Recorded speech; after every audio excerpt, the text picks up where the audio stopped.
삼성전자가 추석 연휴 전에 이른바 삼성백혈병 피해자들에 대한 보상을 진행하겠다고 밝혔습니다. 드디어 문제가 해결되나 싶었는데 보상위원회 발족 과정에서 일부 유가족들이 배제된 것으로 확인됐습니다. 대법관 중심으로 구성된 조정위원회가 재발방지 대책기구를 사단법인 형태로 구성하라고 권고했지만 이 역시 진행되지 않고 있습니다. 박다솔 기자가 보도합니다. 서울 서초구 삼성전자 본관 앞. 삼성전자에서 9년간 엔지니어로 일하다가 백혈병으로 사망한 고 황민웅 씨의 아내 정혜정 씨가 농성에 돌입했습니다. 지난 3일 삼성이 백혈병 등 직업병 문제 해결을 위해 자체적으로 보상위원회를 꾸린 데에 대한 반발입니다.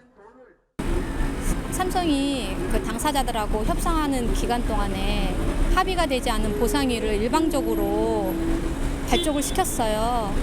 그래서 그에 이제 문제가 있다라고 이제 생각을 하고 이제 투쟁을 하게 됐습니다. 싸우게 됐습니다. 이제.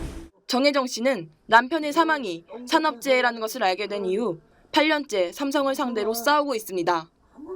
직업병 피해자들과 유족 대표들은 가족대책위원회를 구성해 삼성전자와 직업병 피해 보상, 재발방지 등을 논의하고 있었습니다. 지난해 10월 김지영 전 대법관을 위원장으로 하는 조정위원회가 구성됐고 조정위는 지난 7월 조정권고안을 발표했습니다. 조정권고안의 골자는 공익법인 설립을 통한 보상과 재발방지였습니다. 이후 삼성과 가족대책위는 수정권고안을 제출해 2차례 직접 협상을 진행했으나 입장 차이는 줄어들지 않았습니다. 삼성이 저를 도덕적으로 매도했습니다. 산재로 인정받아도 인력 수준밖에 안 되는데 10억을 요구한다면서 그런 말해달라 했습니다. 내 남편 목숨값이 얼마인지. 삼성전자는 지난 3일 삼성, 노동자, 전문가위원 등 7명으로 구성된 보상위원회를 꾸렸다고 밝혔습니다. 보상과 재발방지 대책 등을 집행할 사단법인을 구성하라는 조정위 권고안을 받아들이지 않은 겁니다. 삼성은 보상위 발족을 알리면서 가족대책위 법률대리인 박상훈 변호사도 포함됐다고 밝혔습니다. 가족대책위가 포함된 것 아니냐는 지적에 박 변호사는 가대위와는 별개로 참여했다는 입장을 밝혔습니다. 어쨌든 제가 회사 쪽에 대리를 6년 정도 해왔기 때문에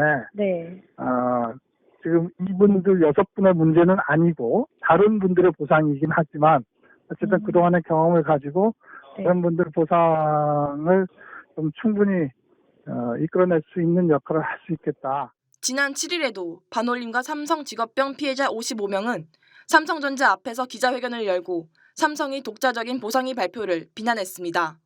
이들은 삼성전자가 조정위의 권고안을 받아들여 피해 보상을 할 생각은 하지 않고 보상위를 통해 보상 규모를 줄일 속셈이라고 주장합니다. 국민TV 뉴스 박다솔입니다.